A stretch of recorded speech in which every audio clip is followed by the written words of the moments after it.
आज या सायंकाळी प्रभूच्या पवित्र वचनांवरती आपण मनन करणार आहोत आणि हा जो काळ आहे हा शेवटचा अंतिम काळ आहे। वास्तविक पाहता आदामाच्या दिवसापासून वेगवेगळे कालखंड होऊन चुकलेले आहेत। वेगवेगळ्या समयांमध्ये वेगवेगळ्या प्रकारे देवाचा गौरव आपण पाहिलेला आहे। हा जो वेळ आहे या अंतिम समयामध्ये काही विशेष जबाबदाऱ्या देवाच्या लोकांवरती आणि मंडळीवरती परमेश्वराने दिलेल्या आहेत। आणि असं म्हणायला वावगं ठरणार नाही किंवा चुकीचं ठरणार नाही की आदामाच्या पिढीपासून झालेल्या सर्व पिढ्यांपेक्षा ही पिढी आशीर्वादित पिढी आहे। कारण की येशू ख्रिस्त 2000 वर्षापूर्वी जरी आला होता तरी येशू ख्रिस्ताला इस्रायलच्या लोकांनीच पाहिलं होतं। हालेलुया। एक ठराविक तो भाग जगातला फक्त तिथल्या भागानेच येशू ख्रिस्ताला समोरासमोर पाहिलं। पण हे दिवस असे असतील की संपूर्ण विश्व प्रत्येक डोळा येशूला पाहणार आहे। देवाचा असीम सामर्थ्य घेऊन प्रभू येशू ख्रिस्त मेघारूढ होऊन येणार आहे आणि हे दिवस आपल्यासाठी अत्यंत देवाच्या गौरवाचे आहेत। आणि जर आम्ही शेवटच्या पिढीमध्ये शेवटच्या दिवसांमध्ये जगत आहोत तर आज आपल्यावरती विशेष अशा जबाबदाऱ्या परमेश्वराने सुपूर्त केलेल्या आहेत। देवाचं काम करत असताना खऱ्या मार्गाने चालत असताना मी असं म्हणणार नाही की रोजच तुम्हाला आनंदाच्या बातम्या येतील। जीवनात चढ उतार असतील, अडचणी असतील, अडखळणं असतील, दुःख असतील, यातना असतील, वेदना असतील, आजार असतील, विकार असतील, अनेक संकटांना पार जाऊन दिनी प्रतिदिनी आपला वधस्तंभ घेऊन आपल्याला पुढे चालायचं आहे। आणि या जबाबदाऱ्या पार पाडत असताना अनेकदा वधस्तंभ जड होतो आणि असं वाटतं की मी पुढे चालू शकेल की नाही, मी मागे पडेल का, मी देवापासून दूर जाईल का, मी कुठं जाईल, माझं काय होईल, या प्रकारे बऱ्याच वेळा मनामध्ये शंका भेडसावत असतात।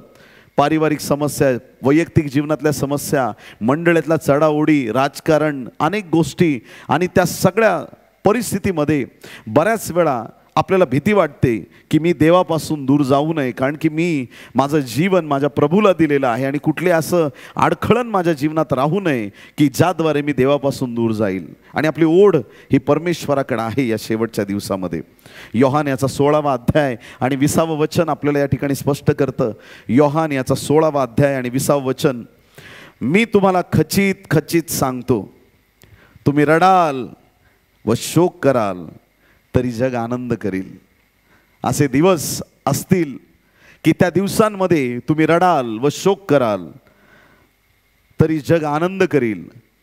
तुम्हाला दुःख होईल तरी तुमचे दुःखच तुमचा आनंद होईल। किती लोक आमेन म्हणतील?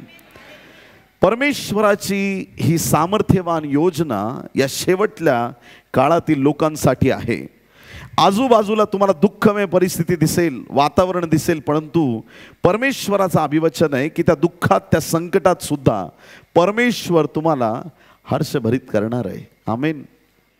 पटकन काही उदाहरणं मी आपल्याला सांगणार आहे आणि ज्यांच्या जीवनाबद्दल मी बोलेन त्यांची नावं मी घेणार नाही आणि फक्त काही अनुभव सेवेतले किंवा एवढ्या वर्षात मी जे पाहिलं त्यातले काही अनुभव, जे नेगेटिव्ह अनुभव आहेत ते मी तुम्हाला सांगणार आहे।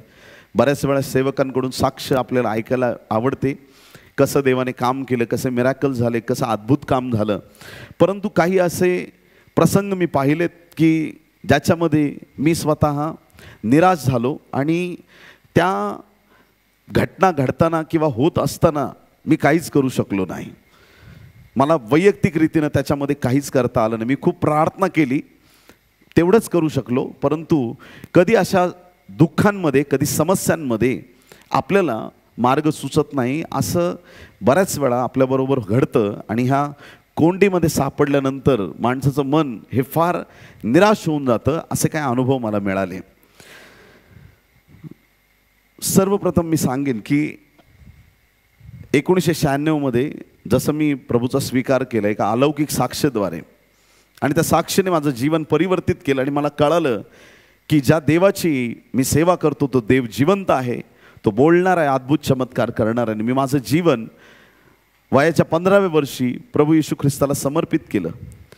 ही 1996ची गोष्ट आहे. आणि 1997मध्ये, आता 1996मध्ये ज्याचा उद्धार झालेला आहे, 1997मध्ये तो कसा असेल सर्वसाधारण रीतीनं, ज्यावेळेस आपलं तारण होतं त्यावेळेस आपण फार उत्साहामध्ये असतो. आणि त्या उत्साहाच्या काळात ज्यावेळेस मी 11वी सायन्सला LVM कॉलेजमध्ये होतो, त्यावेळेस साताऱ्यावरून एक सेवक मुंबईमध्ये आला. आणि या सेवकाने घरी आल्यानंतर आमची भेट झाली. आणि भेट झाल्यानंतर त्याला भेटून मला एवढा आनंद वाटला त्या सेवकाला, कारण की त्याची साक्ष फार अफाट होती.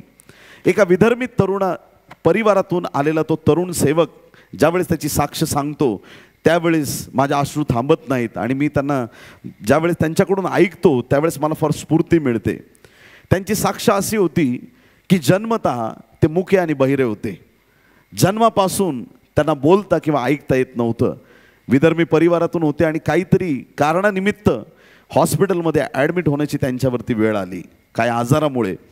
आणि मुका आणि बहिरा आहे, आजारात आहे. आणि तो या परिस्थितीत असताना कुणीतरी आलं, त्याला तर ऐकता येत नाही, बोलता येत नाही, परंतु त्याच्याशी काहीतरी संभाषण साधण्याचा प्रयत्न केला कोणी सेवकाने. आणि त्यांच्यासाठी प्रार्थना केली आणि सांगितलं की देव जिवंत आहे. बायबल दाखवलं, तो देव जिवंत आहे, तो तुला बरं करेल. आणि तो सेवक निघून गेल्यानंतर मध्यरात्री ह्या मुलाला जाग येते. आणि मध्यरात्री 1 वाजता तो झोपेतून जागा झाल्यानंतर तो मनात प्रार्थना करतो, एकतर मारून टाक, नाही तर तो दुपारी जो आला होता त्यांनी जे मला सांगितलं त्याचा देव जर खरा असेल तर तू मला बरं कर, नाही तर मला जगायची इच्छा नाही. असं म्हणता क्षणी मध्यरात्री 1 वाजता विजेसारखा कडकडाट त्याला ऐकायला आला. आणि त्या क्षणी तो व्यक्ती बोलायला लागला आणि ऐकायला लागला. अलौकिक चमत्कार झाल्याच्या नंतर देवापण त्याला सांगितलं की तुला आता इथं राहायचं नाही, तुझी सेवा मुंबईत आहे. आणि मुंबईत आल्यानंतर त्यांनी आम्हाला सांगितलं. आणि मग इतकी मैत्री, इतकं प्रेम, इतका जिव्हाळा आणि ह्या सगळ्या गोष्टींमध्ये खूप आमच्यात प्रेम वाढलं. 1 महिनाभर हा सेवक बऱ्याचदा आमच्या घरी येत होता. बऱ्याच वेळा तो आला की कधीच आम्ही त्याला उपाशी पाठवलं नाही. आणि त्याला बरोबर भोजनाला बसवणं, कारण की त्याचं कुणीच नव्हतं मुंबईमध्ये. कोणाच्या तरी घरात तो असंच राहत होता मदतीने कोणाच्या तरी, आणि सेवा चालू आहे. 1 महिन्यानंतर मी कॉलेजवरून येतो, माझ्या घरात बसलेलो आहे. आणि मग घरात बसलेला असताना अचानक आई येते माझ्याकडं, वडील ऑफिसवरून येतात आणि ते माझ्याकडे बघतात. एक गोष्ट सांगायची पण नाराज होऊ नको. आणि मी विचारतो काय झालं. आणि ते म्हणतात की आपल्या अशा पास्टरने की ज्यांचे कान आणि तोंड परमेश्वरने उघडलं त्याने रेल्वे ट्रॅकवरती आत्महत्या केली. आता ही जेव्हा मी ऐकतो त्यावेळेस त्याची साक्ष ऐकून जेवढं रडलो त्याच्या 4 पट मला रडू आलं. आणि ते रडू मला कंट्रोल होईना. खूप शोध घेतला काय झालं असेल, काय झालं असेल. आणि सरतेशेवटी कुणाकडून मला कळालं की त्यांच्यावरती भरपूर कर्ज झालं होतं. आणि ज्यांच्याकडून कर्ज घेतलं होतं त्यांनी त्यांना खूप टॉर्चर केल्यामुळे नाईलाजाने त्याला आत्महत्या करावी लागली. ह्या सेवकाचं जीवन पाहून मी फार डिस्टर्ब झालो. आणि कैक दिवस मी एकांतात बसलो की माझे अश्रू थांबत नव्हते. आणि मला भीती वाटायची की जर तुझ्या सेवेत आलेल्या लोकांचं असं घडतंय तर तुझी काय योजना आहे. आम्ही तुझी सेवा करायची का असं सेवकांनी रेल्वे ट्रॅकवरती मरायचं, काय तुझी इच्छा आहे. ही एक घटना. दुसरी घटना मी सांगेन. एक खूप मोठी मंडळी मेन लाईन चर्चची, आणि त्या मेन लाईन चर्चच्या मंदिर रक्षकाचा मुलगा आमच्याबरोबर प्रार्थनेला फिरत असे. सगळीकडे प्रार्थनेला बरोबर असायचं. आणि एक दिवस अचानक मला देवाच्या आत्म्याने सांगितलं उठ आणि त्याच्या घरी जा. आणि आपले एक बंधू आहेत त्यांना घेऊन मी सांगितलं की प्रभूने मला सांगितलं त्याला आत्ताच्या आत्ता आपल्याला जाऊन भेटायचं आहे. ते म्हटलं ओके या लवकर बंधू. आणि मग आम्ही दोघंही भेटतो. आणि मग आम्ही दोघं जाऊन मंदिर रक्षकाच्या त्या मुलाला जाऊन घरी बरोबर गाठतो. आणि गाठल्यानंतर प्रभू जे मला बोलतोय मी त्याला बोलायला सुरुवात केली. आणि जे शब्द देवाने दिले ते बोलल्यानंतर तो तरुण ओक्साबोक्शी रडतो. आणि तो म्हणतो तुम्ही 5 मिनटं जर लेट केलं असतं तर ड्रग डिलिंगसाठी मी बँगलोरला चाललो होतो. मी परत देवाच्या नावाला धन्यवाद देतो. आणि ब्रदर आज मी सगळे माझे जुने मार्ग सोडून मी प्रभूच्या राज्यामध्ये येतो. असं म्हटल्यानंतर तो भाऊ परत देवाच्या सानिध्यात असा वाढू लागला, त्याची उन्नती होऊ लागली आणि प्रभूच्या सानिध्यात वाढत असताना एक दिवशी अचानक निरोप येतो की त्या भावाने घरामध्ये कोणी नसताना रॉकेल अंगावरती घेऊन त्याने स्वतःला जाळून टाकलं आणि त्याच्यात तो खलास झाला. असे काही प्रसंग घडतात ना की त्याला मला रिव्हर्स करता येत नाही. देवाचा दास म्हणून एक मनामध्ये खंत असते की या मेंढरांसाठी आपण आतोनात कष्ट करतो, त्यांना खाऊ पिऊ घालतो, त्यांना चारा देतो, त्यांना चांगलं पाणी कसं मिळेल, सगळ्या गोष्टी उत्तम कशा होतील याच्याकडे लक्ष देतो. आणि अचानक ज्यावेळेस अशा गोष्टी घडतात त्यावेळेस मनाला फार मोठं दुःख झाल्याशिवाय राहत नाही. आणखीन एक अनुभव सांगेन आणि सगळ्यात शेवटी त्याचं कन्क्ल्युजन मी तुम्हाला सांगेन. जाणून बुजून मी नावं सांगत नाही आहे, फक्त एक तुमच्या माहितीसाठी कुठल्या तरी विषयाकडे मला तुम्हाला घेऊन जायचं आहे म्हणून मी तुमच्याशी हे बोलतोय सगळं. असाच एक तरुण मुलगा सेवेत बरोबर होता, लिंगायत वाणी समाजातून प्रभूकडे आला होता आणि खूप सामर्थ्यवान सेवक बरोबरच असायचा.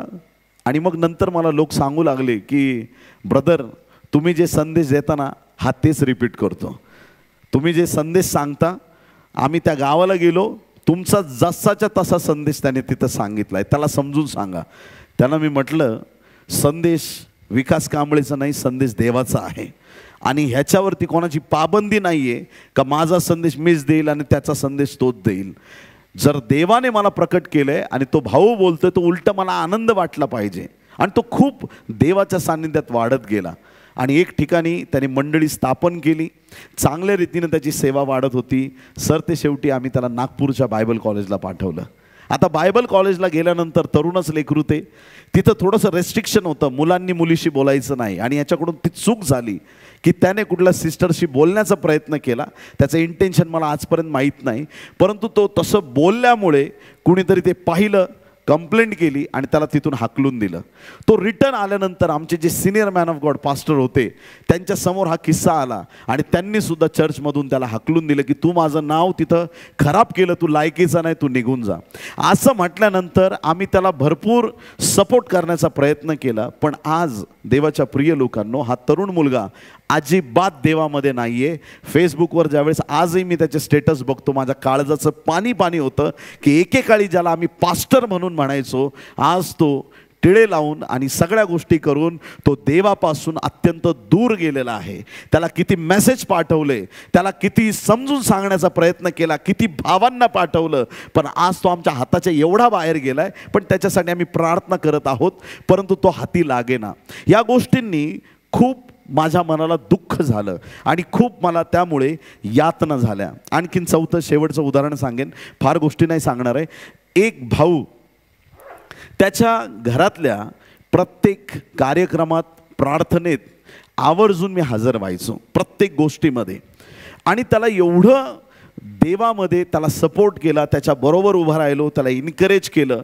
नामांकित व्यक्ती, एकदम सगळ्या समाजातलं एक चांगलं प्रतिष्ठेचं स्थान त्या परिवाराकडं. तो मुलगा एवढा प्रार्थनाशील की सांगता किती सांगितलं तर कमी पडेल असा हा मुलगा. एक दिवस त्याच्याबरोबद्दल निरोप येतो मला की मिशनची प्रॉपर्टी विकली गेली आहे आणि त्या मिशनच्या प्रॉपर्टीमध्ये ह्याची पहिली सही आणि हा इन्व्हॉल्व झाला आहे.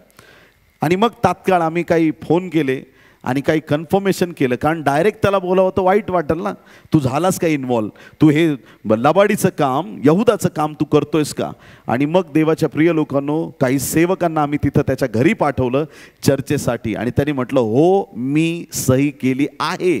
आणि त्याला विचारलं तू का केली, तर तो म्हणतो की मला पवित्र आत्म्याने सांगितलंय, मला देवाने सांगितलंय. देवाच्या प्रिय लोकांनो, ज्यावेळेस अशा घटना आपण ऐकतो, पाहतो, त्यावेळेस आपल्या मनाला खेद होतो की एकेकाळी देवाच्या सानिध्यात असणारा व्यक्ती अचानक देवापासून दूर जातो कसा, आत्महत्या कसा करतो, देवाला कसा सोडतो आणि पैशांसाठी म्हणा, व्याभिचारासाठी, पापासाठी हे लोक गद्दार होतात कसे. तर ह्याविषयी जेव्हा आपण विचार करतो तेव्हा मन हेलकावून जातं. आणि मी प्रभूकडे हीच प्रार्थना करतो की माझ्या जीवनात परत असे अनुभव मला ऐकायचे नाहीत आणि पाहायचे नाहीत. हालेलुया. देवाच्या प्रिय लोकांनो, आज हे सगळे नकारात्मक अनुभव आणि अशा आणखीन काही आहेत ते न सांगता फक्त या सगळ्या गोष्टींचं कन्क्ल्युजन हे, देवाच्या प्रिय लोकांनो, पवित्र आत्म्याची सामर्थ्याची ओतणी आपल्या जीवनात टिकून राहावी असं वाटत असेल तर देवाच्या लोकांच्या संगतीत तुम्हाला राहावंच लागेल. तुम्हाला कोणी विनंती करता कामा नये, येतोस का प्रार्थनेला, येतो का कॅम्पला, तुला जमेल का, तुला येता येईल का. देवाच्या प्रिय संतगणांनो, आज आम्ही परखडपणे देवाचं वचन ऐकूया. इथून गेल्यानंतर आमची फेलोशिप, देवाबरोबरचा संबंध कशानेच तुटता कामा नये. किती लोक आमेन म्हणतील? हालेलुया. देवाच्या लोकांनो, जर आम्ही म्हणतो की ही शेवटची पिढी आहे, शेवटची पिढी आहे, या शेवटच्या पिढीबद्दल आपण काही विशेष गोष्टी पाहणार आहोत. एक समय असा होता, उत्पत्ती 37, 23 आणि 24 वचनामध्ये बायबल सांगतं. उत्पत्ती 37, 23 आणि 24 वचनात बायबल सांगतं, योसेफाला त्याच्या सख्ख्या भावांनी त्याला खड्ड्यात टाकून दिलं. एवढा या 11 भावांना त्याचा राग आला होता की या सगळ्या भावांनी मिळून असा कट रचला की त्याने आपल्या सख्ख्या भावाला खड्ड्यामध्ये फेकून दिलं. उत्पत्ती 39, 20-21 वचनात बायबल सांगतं की पोटीफाराच्या घरी घडलेल्या त्या इन्सिडेंट्समुळे वास्तविक पाहता योसेफाची चूक नव्हती, परंतु असा समय आला की या योसेफाला खोट्या आरोपामुळे जेलमध्ये जावं लागलं. पण उत्पत्ती 41 मध्ये 39 आणि 40 वचनात बायबल सांगतं की परमेश्वराने योसेफाला संपूर्ण मिसरचा प्रेसिडेंट बनवलं. किती लोक आमेन म्हणणार आहेत? हालेलुया. आता ज्या वेळेस फारो राजाला स्वप्न पडलंय, काय स्वप्न होतं ते? स्वप्न काय होतं? बोला येशू मसीह की. हालेलुया. प्रभूला धन्यवाद. काय स्वप्न होतं? 7 दष्टपुष्ट 7 कुरूप. कणसं पण कशी? एकदम चांगली भरलेली कणसं आणि दुसरी वाळून गेलेली आहे की नाही, सोप्या भाषेत. ती वाळलेली कणसं किंवा त्या कुरूप गायी 7 वर्ष जगामध्ये काय येणार होतं? दुष्काळ येणार होता. सगळेजण म्हणा 7 वर्ष दुष्काळ, 7 वर्ष सुकाळ. 7 वर्षाच्या दुष्काळाच्या काळामध्ये योसेफाने प्लॅनिंग केलेलं आहे. 7 वर्षाचा तो दुष्काळाचा काळ आम्हाला कसा चांगल्या रीतीनं घालवता येईल ह्याच्यासाठी योसेफाने प्लॅनिंग केलेलं आहे. जी आधी 7 सुकाळ्याची वर्ष आहेत त्याच्यामध्ये भरपूर धान्य जमा करायचं. किती लोक आमेन म्हणणार आहे त्या गोष्टीला? हालेलुया. सुकाळाचे ज्यावेळेस चांगले दिवस असतात त्यावेळेस आम्ही भारावून न जाता पुढच्या गोष्टींविषयी योजना करणं फार महत्त्वाचं आहे. त्या चांगल्या समयामध्ये योसेफाची कोठारं त्याने तुडुंब भरली होती. दुष्काळ जसा सुरू झाला जगाची परिस्थिती बदलली. अख्ख्या जगात दुष्काळ. दुष्काळ सुरू झाल्यानंतर संपूर्ण विश्वामध्ये सगळीकडे दुष्काळ सुरू झाल्यानंतर कोणाला अन्न मिळेना आणि मग याकोबाची लेकरं त्या ठिकाणी अन्नाचा शोध करत करत इजिप्तमध्ये पोहोचलेले आहेत, मिसरमध्ये पोहोचलेले आहेत. हालेलुया. देवाच्या प्रिय लोकांनो, या संपूर्ण घटनेमध्ये ज्या वेळेस योसेफ आपल्या भावांना ओळखतो, तो विचारणा करतो, तुम्ही एवढेच आहेत का? कोण कुठे आहे? काय? ज्यावेळेस बन्यामीनचा विषय निघतो तर त्याला परत तिथं बोलवलं जातं आणि बन्यामीनसाठी देवाच्या प्रिय लोकांनो त्या ठिकाणी विशेष काहीतरी योसेफाच्या मनामध्ये योजना आहे. सगळ्यात मोठा रऊबेन, सगळ्यात धाकटा बन्यामीन. सगळ्यात मोठा रऊबेन आणि सगळ्यात धाकटा बन्यामीन. बन्यामीन म्हणजे सगळ्यात धाकटा, सगळ्यात शेवटचा. बन्यामीन म्हणजे सगळ्यात धाकटा, सगळ्यात शेवटचा. जशा या पिढ्या आहेत आणि त्या पिढ्यांमध्ये, त्या 12 वंशामध्ये जसा हा बन्यामीन सगळ्यात शेवटचा आहे, तसं तुम्ही आणि मी या जगातली शेवटची पिढी आहोत. हालेलुया. आम्ही शेवटच्या काळातले लोक आहोत. आम्ही शेवटच्या समयामधले लोक आहोत. शेवटच्या समयातले, जसा बन्यामीन शेवटचा होता येतोय, तर ते स्वीकारायला आम्ही तयार असलं पाहिजे. प्रभू म्हणतोय की मी तुला देत आहे, तर ते आम्हाला घेतलं पाहिजे. आमेन. यशया 60 5 आणि 6 वचन. आयझाया चॅप्टर 60 वर्सेस 5 and 6.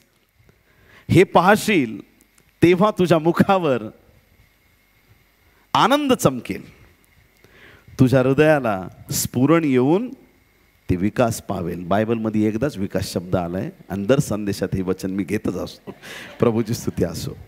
कारण समुद्राकडून विपुल धन तुझ्याकडे लोटेल, राष्ट्रांची संपत्ती तुझ्याकडे येईल. आमेन. कुठली संपत्ती? राष्ट्रांची. समुद्राकडून विपुल धन तुझ्याकडे येईल. आत्म्यात स्वीकारता आलं तर स्वीकारून घ्या. प्रभू तुमच्यावरचं कर्ज आज रात्री रद्द करणार आहे. प्रभू दारिद्र्यतेचे सगळे शाप 100% कायमस्वरूपी काढून टाकणार आहे. अरे ज्याचा देव एवढा श्रीमंत आहे, त्याची लेकरं उपाशी राहतील का? ज्याचा बाप राजांचा राजा आहे, त्याला कसल्या गोष्टीची कमी राहणार आहे का? स्वीकारा. जर स्वीकारता येईल. बन्यामीनसाठी देवाने आशीर्वाद ठेवलेले आहेत.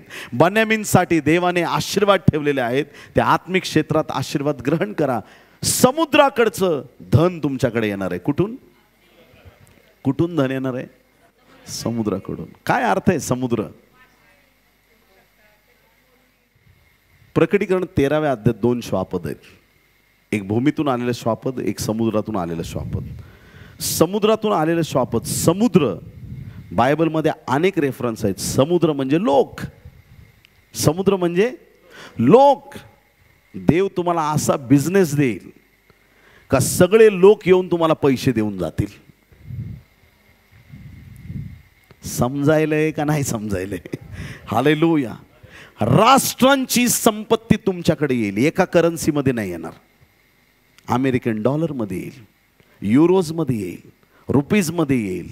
ज्या करन्सीचं तुम्ही दिनार, दिराम, काय काय असतील जगात, त्या वेगवेगळ्या करन्सींमध्ये परमेश्वर तुमच्याकडे संपत्ती पाठवतोय. कारण माझ्या देवाने ते अभिवचन दिलेलं आहे. परमेश्वराची योजना आहे. त्याची योजना नाही की तुम्ही दारिद्र्यात आणि गरिबीत राहावं. एक ठराविक नोकरीचा पॅटर्न, तोच पगार, तीच गोष्ट. ज्यांना जर तेच कॉलिंग आहे नोकरीविषयी, तुम्ही नक्की करा. पण ज्या लेकरांना वाटतं मला लाईफमध्ये काहीतरी करायचं आहे, बिझनेससाठी पाऊल उचला. नोकरी करून बिझनेस करा. अनलिमिटेड बिझनेस करा. देव तुम्हाला प्रकट करेल. ज्या प्रभूला पेत्राचे पाण्यात लपलेले मासे दिसत आहेत, आज जर पवित्र आत्मा असेल, इकडं जाळ टाक, काढ, फुलभर विकून टाक. इकडं जाळ टाक, फुलभर काढ, विकून टाक. तुमचा बिझनेस कधीच डाऊन होणार नाही. हालेलुया. देवाला विचारून करा. बिझनेस कुठले फ्लॉप होतात? देवाला विचारून नाही केलं तर कर्ज होतं. आर्थिक अडचण कधी येते? ज्या वेळेस आपण देवाला विचारून एखादं काम करत नाही. एखाद्याकडं iPhone 12 असला, मित्राकडे 13 आला का ह्याची शांती भंग होते. ह्याच्या रिसिव्हर 14 घेऊनच दाखवेल मी. गरज नसताना ज्या वेळेस बिनकामाच्या गोष्टी तुम्ही विकत घेता, त्यावेळेस तुम्हाला कामाच्या गोष्टी विकाव्या लागतात. गरज नसणाऱ्या गोष्टीसाठी लढू नका. परमेश्वर तुम्हाला त्या गोष्टीत साथ देईल ज्याची तुम्हाला गरज आहे. राष्ट्रांची संपत्ती तुमच्याकडे येत आहे प्रियांनो. हालेलुया. आशीर्वाद तुमच्या दिशेने धावत येत आहेत. तुमचा जेवढा विश्वास असेल आणि ज्या टप्प्यानंतर, ह्या बॅलन्स नंतर तुम्ही घमंडी होणार आहेत, परमेश्वर तुमचा अकाउंट तिथं ब्लॉक करून टाकेल. आणि जे म्हणतील का देवा मला तू किती पण दे, मी नम्र राहणार आहे आणि तुझ्यावर प्रेम करत राहणार आहे, त्या लोकांची बरकत कशानेच थांबणार नाही. हालेलुया. त्यांची उन्नती कशाने थांबणार नाही. तो तुमच्या जीवनावरती परात्पराचा नेहमी आशीर्वाद राहणार आहे. यशा 45:3, तुला अंधारातील निधी व गुप्तस्थळी लपवलेले धन देईन. कुठं लपवलेले?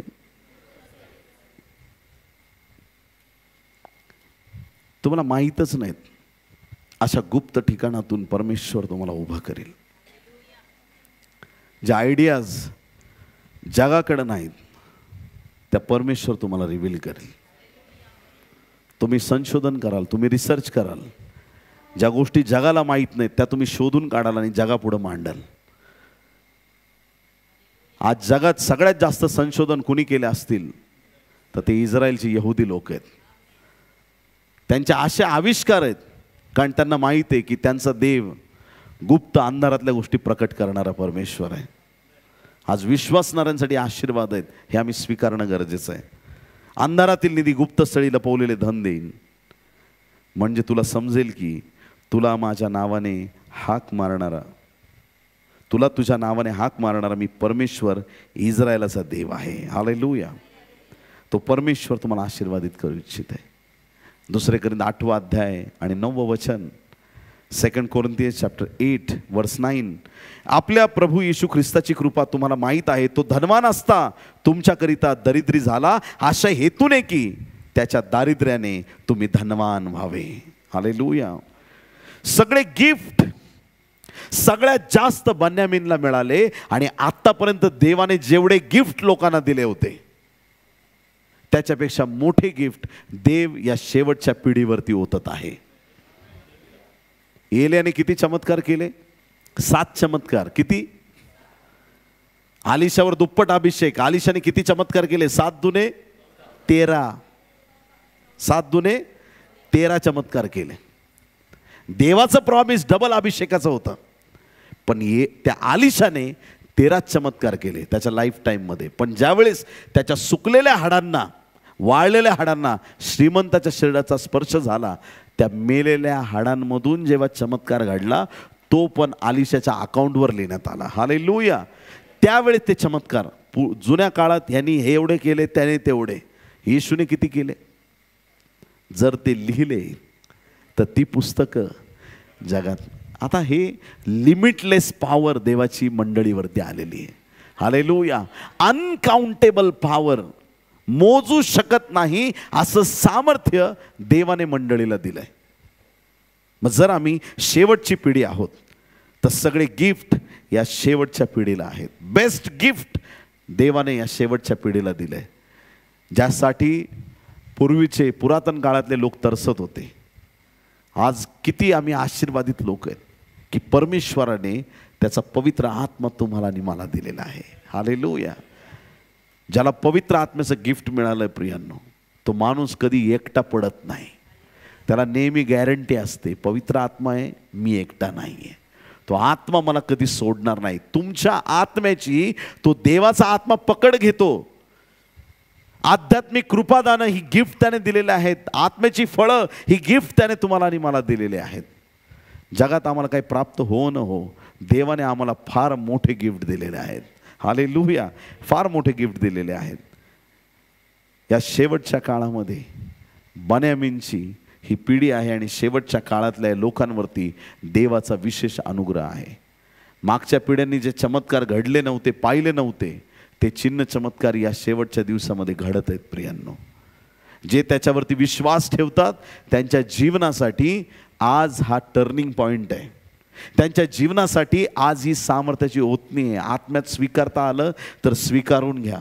जर तुम्ही म्हणत आहात की देवा मी समस्यांनी त्रस्त आहे, एक क्षण असा येतो देवा मी इकडं जाऊ का तिकडं जाऊ, हे जी उदाहरणं सुरुवातीला सांगण्याचं कारण हेच होतं. ह्या लोकांनी देवापासून दूर जाताना विचार केला नाही की मला देवाने तसा आत्मा दिलेला आहे, मी मरणार नाही, मी जगून दाखवणार, मी देवाचं काम करणार. आणि ज्यावेळेस तुम्ही असा निर्णय घेता की प्रभू माझ्याबरोबर आहे, त्यावेळेस तुमचं जीवन आशीर्वादाने देवाच्या पवित्र आत्म्याच्या सामर्थ्याने भरल्याशिवाय राहत नाही. कुठल्याही गोष्टीची वाहन तुमच्या जीवनात पडत नाही. तुम्ही चालत राहता, देव तुम्हाला यश देत राहतो. तुमचं पाऊल पडेल ती भूमी परमेश्वर तुमच्यासाठी आशीर्वादित करतो. बन्यामीनला जेव्हा योसेफाची इच्छा होती मागे ठेवून घ्यावा, एक चांदीचा प्याला सेवकांना पाठवून सांगितलं की बन्यामीनच्या गोणीत पैसे ठेवताना पैशांबरोबर माझा प्याला तिथं ठेवून द्या. उत्पत्ती 44 आणि त्यातलं दुसरं वचन, जेनेसिस चॅप्टर 44 वर्स 2. उत्पत्ती 44:2. आणि धाकट्याच्या गोणीच्या तोंडाशी धान्याच्या पैशाबरोबर माझा प्याला, माझा चांदीचा प्याला ठेव. योसेफाच्या सांगण्याप्रमाणे त्याने केले. चांदीचा प्याला बन्यामीनच्या गोणीच्या तोंडाशी ठेवलेला आहे. चांदी कसलं प्रतीक आहे? सुटकेचं, विजयाचं प्रतीक आहे. सुटकेचं प्रतीक आहे, रिडेम्पशन, सुटकेचं प्रतीक आहे चांदी म्हणजे. हा प्याला रिकामा प्याला आहे. पहिली गोष्ट हा चांदीचा प्याला आहे, दुसरी गोष्ट हा रिकामा प्याला आहे, आणि हा प्याला मूल्यवान प्याला गोणीच्या तोंडाशी ठेवलेला आहे. मूल्यवान प्याला, चांदीचा प्याला गोणीच्या तोंडाशी ठेवला आहे. आज देवाच्या प्रिय लोकांनो, जेव्हा तुम्ही आत्म्याने भरले जाता, परमेश्वराने तुमचं बोलणं मूल्यवान केलंय. जसं त्या गोणीचं तोंड आहे तसं देवाने तुम्हाला आणि मला मुख दिलेलं आहे. जसा गोणीच्या तोंडाशी प्याला होता तसे देवाचे मूल्यवान शब्द देवाने तुमच्या मुखात घातलेले आहेत. हालेलुया. ज्या वेळेस ती गोणी उघडली, पहिला तो प्याला दिसला. जेव्हा तुम्ही मुख उघडाल देवाचं सामर्थ्य झळकताना दिसेल. तुमच्या बोलण्यातून देवाचं सामर्थ्य या शेवटच्या दिवसांमध्ये झळकल्याशिवाय राहणार नाही. बन्यामीन त्याच्या जन्माची पण एक खास गोष्ट होती. बन्यामीनच्या जन्माच्या वेळेस काही विशेष गोष्टी घडलेल्या आपण पाहतो. त्याचा जन्म झाला आणि त्याची आई, काय नाव तिचं? रेचल, राहेल मरण पावली. ऐकताय का सगळे? का मरण पावली?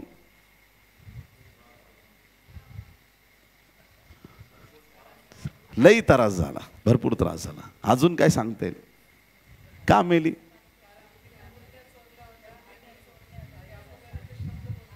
क्या बात आहे, वा. याकोबचं लाईफच असं होतं, नुसतं डोंगराला आग लागली, बापाच्या घरून पळतो, येसावापासून पळतो, सासऱ्यापासून पळतो, नुसतं पळत राहतो. सासऱ्याच्या घरून पळताना लेकरं, बाळ, बायका सगळे त्याची प्रॉपर्टी घेऊन पळालाय. रायला वाटलं जाता जाता थोडं काहीतरी हात मारून घेऊ. बापाच्या मूर्त्या होत्या,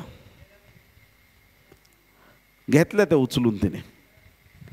राहेलने बापाच्या दैवतांच्या मूर्त्या त्यांनी चोरल्या.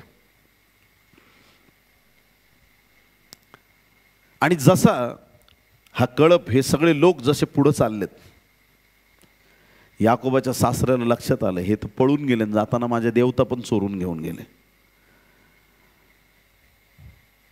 खूप वाईट वाटतं जेव्हा लोकांचे देव चोरीला जातात.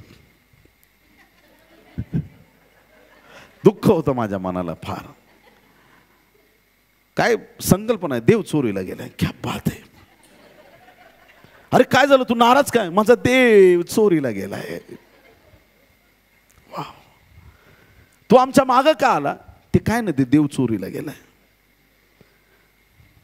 याकोब बोलतो, सासरे बुवा ते सगळं ठीक आहे, पण आम्ही काय घेतलं नाही भाऊ तुमचं. देव बिव आम्ही काही चोरले नाही, आमचं आहे नाही, बस झालं तेवढं, आम्ही नाही चोरले कोणते. नाही म्हणे, तू चोरले कोणीतरी. याकोब भडकला. ज्याने चोरले असेल तो जिवंत राहणार, मरणार तो. शाप. आता बन्यामीनला जगात आणायचं आहे. त्याच क्षणी मेली असती, बन्यामीनची पण स्टोरी संपली असती. राहेलचा मृत्यू, बन्यामीनचा जन्म. ख्रिस्ताचा मृत्यू, मंडळीचा जन्म. हालेलुया. तिने जाता जाता ती कशामुळे गेली? तिचं पाप. 8वी आज्ञा मोडली, चोरी करू नको, 8वी आज्ञा मोडली, ते पाप आहे. आणि ह्या याकोबाच्या शब्दामुळे आलेला शाप आहे. पाप आणि शाप घेऊन ती मेली. ख्रिस्त वधस्तंभावरती आमचं पाप आणि शाप घेऊन मरण पावला आणि त्याच्या सामर्थ्याने मंडळीला सुटका मिळाली. मग जर आज हे सगळं वचन आम्हाला जर समजलंय तर एक गोष्ट पक्की समजून घ्या, बाकीच्या पिढ्यांना जे मिळालं त्याच्यापेक्षा वरचढ या पिढीला मिळणार आहे. शेवटच्या काळातल्या लोकांना देवाचा पवित्र आत्मा मिळणार आहे. शेवटच्या काळात या लोकांना कुठल्याही गोष्टीची वाण नसणार आहे. बायबलमध्ये जेवढे चमत्कार तुम्ही पाहिले त्याच्यापेक्षा वरचढ चमत्कार या दिवसांमध्ये घडणार आहेत. हे दिवस अंतिम समयातले दिवस आहेत. तुमच्या आणि माझ्यावरती देवाने त्याचा विश्वास टाकलेला आहे. हालेलुया. प्रभूला तुम्हाला आशीर्वादित करायचं आहे. आज एक पक्का निर्णय करा, मी जर शेवटची पिढी आहे तर मी निराशेत राहणार नाही. किती लोक आमीन म्हणणार त्या गोष्टीला? हालेलुया. मी यहुदाचा स्वभाव धारण करणार नाही. हालेलुया. मी योहानासारखा येशूच्या हृदयाला टेकून राहील नेहमी, पण मी कधीच प्रभूला सोडणार नाही, कारण मी शेवटची पिढी आहे. हालेलुया. प्रभूचं आगमन समय तो जवळ येऊन ठेपलेला आहे. आपण एकदम शेवटच्या टप्प्यात आहोत आणि या शेवटच्या टप्प्यात आम्हाला देवाच्या आत्म्याने भरून चालणं गरजेचं आहे. जगायचं म्हणून जगू नका. जनावरं पण जगतात, मरून जातात, कोणी त्यांची आठवण करत नाही. असं जीवन देवाच्या सानिध्यात जगा की पुढच्या पिढ्या तुम्हाला लक्षात ठेवतील की या व्यक्तीवरती देवाचा आत्मा होता. हालेलुया. आणि प्रभूचं येणं झालंच तर फार मोठ्या आनंदामध्ये सहभागी होण्याची संधी मिळणार आहे प्रियांनो. हालेलुया. उचललं जाणार आहोत, उचललं जाणार आहोत. हालेलुया. ते कॉम्पिटिशनचे रिझल्ट डिक्लेअर करताना सगळ्यांचे चेहरे बघण्यासारखे होते. जेव्हा 1000 लोकातून तुम्हाला उठवून तुमचा सन्मान केला जातो, दुःख होतं का तुम्हाला? कशाला द्यायचं मला प्राइज, असं होतं का? 1,00,000 लोक बसलेत आणि रिझल्ट आहे पहिला नंबर. आता मी जाहीर करणार आहे पहिला नंबर. त्या हजारो लाखो लोकांमधून ज्यावेळेस तुमचं नाव घेऊन तुम्हाला बोलवलं जातं, तुम्हाला जो आनंद मिळतो त्याच्यापेक्षा मोठा आनंद रॅप्चरच्या दिवशी होणार आहे. हालेलुया. प्रभू तुम्हाला सांगेल याला उचला. हालेलुया. देवदूत येतील तुम्हाला उचलून घेणार आहेत. हालेलुया. तो आनंद, तो अलौकिक आनंद देवाने आपल्याला दिलाय. या जगातली कुठलीच अशी समस्या नाही की जी देवाला सोडवता येत नाही. हालेलुया. Praise the Lord. घुसमट करून घेऊ नका आतमध्ये. धार्मिक लोकांची संगत जोडा आपल्या बाजूला, खूप महत्वाचं आहे. हिम्मत हारल्यासारखं जीवन जगू नका. रोजचा दिवस एक विजयाचा दिवस असला पाहिजे. प्रत्येक क्षण देवाच्या गौरवाचा क्षण असला पाहिजे. दुःख उसाचे पळ काढतील. देव तुमचं जीवन अत्यंत आशीर्वादाने भरणार आहे. देवाची योजना आहे प्रियांनो. प्रभूने तुम्हाला इथं आणलंय तुम्हाला कळण्यासाठी की तुम्ही शेवटच्या काळातले बन्यामीन सारखे लोक आहात, ज्यांना प्रभूने आशीर्वादित केलंय. बाकीच्यांना जे मिळेल त्याच्या 5 पट तुम्हाला मिळणार आहे. स्वर्गीय आशीर्वादाने परमेश्वर तुम्हाला तृप्त करणार आहे.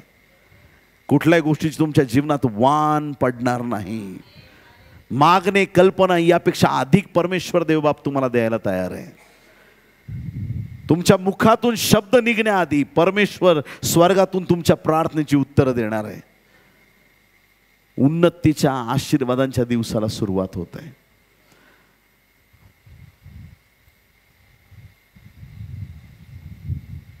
मनातले राग द्वेष आज सगळं टाकून देऊया प्रियांनो. आज प्रभूला सांगूया तुझ्या रक्ताने मला धुवून शुद्ध कर. फॅमिली कॅम्पला मी आलोय, मला नवीन जीवन दे. माझं जीवन, माझा परिवार मला बदल देवा. तुझं ते स्वर्गीय सामर्थ्य, तुझं समाधान माझ्या जीवनात येऊ दे. आज नंतर मी जिथं पाऊल टाकेल त्या भूमीवर मला विजयी कर. तुझी कृपा माझ्यावर कर. देवाची योजना आहे, जिथं तुमचं पाऊल पडेल, वाळवंट असलं तरी ते हिरवळीत बदलून जाईल, कारण देवाने तुम्हाला आशीर्वादित केलं आहे. कुठल्याही समस्येमुळं निराशेत जाऊ नका, दुःखाने व्याकुळ होऊ नका. हे देवा असं का झालं, देवा तसं का झालं. प्रत्येक परिस्थितीत तो प्रभू तुमच्या बरोबर आहे. अडचणी जेवढ्या मोठ्या असतील तेवढा मोठा चमत्कार तुमच्या जीवनात घडणार आहे. हालेलुया. तुम्हाला टिकून राहणं गरजेचं आहे, टिकून राहणं गरजेचं आहे. आज आम्ही देवाशी, देवाच्या लोकांशी एकनिष्ठ राहायची गरज आहे. आमेन.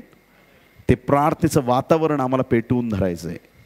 आज आम्ही फॅमिली कॅम्पमध्ये आलोय आणि असा इतिहास घडला पाहिजे आज नंतर. लक्षात ठेवा, मी असं आजपर्यंत कधीच बोललो नव्हतो, पण देवाच्या आत्म्याने मला आज सकाळी प्रकट केलं, तू बोल. मी म्हणलं नको देवा, दुसऱ्या कोणाला तरी सांग. देव म्हणलं तुलाच बोलायचं आहे. Praise the Lord. हा संदेश मी दिला नसताना तर मला आज रात्री झोप लागली नसती. बोला येशू मसीह की. देव म्हटलं बोल, तर बोलतोय मी तुमच्याशी. आज देवाकडे आपण प्रार्थना करूया की देवा, जर तुम्हाला निवडलंयस, वेगळं केलं, तुझी इच्छा आहे मी आशीर्वादित व्हावं, तर आज देवाकडे विनंती करूया की इथून पुढचं माझं जीवन मी तुला समर्पित करत आहे. तुझ्या सानिध्यात मी स्वतःला झोकून देत आहे. आणि मग बघा आमच्या नाशिकमध्ये, पुण्यामध्ये, महाराष्ट्रात कसं संजीवन येत आहे. हालेलुया. एक फार मोठं रिवायवल परमेश्वर भारताकडे आता पाठवत आहे, कारण बन्यामीन जनरेशन देव उभी करत आहे. शेवटच्या काळातली पिढी परमेश्वर उभी करत आहे. आत्म्याने भरलेले लोक परमेश्वर उभे करत आहे. आज सगळ्यात पहिली महत्त्वाची आणि अगत्याची गोष्ट आहे, प्रत्येक विश्वासणाऱ्याला पवित्र आत्मा हा मिळालाच पाहिजे. बिना पवित्र आत्म्याचे आपण देवाचं काम करू शकत नाही. देवाचा आत्मा मिळाला तर त्या आत्म्याच्या सामर्थ्याने आपण देवाचं काम करू शकतो. आमेन.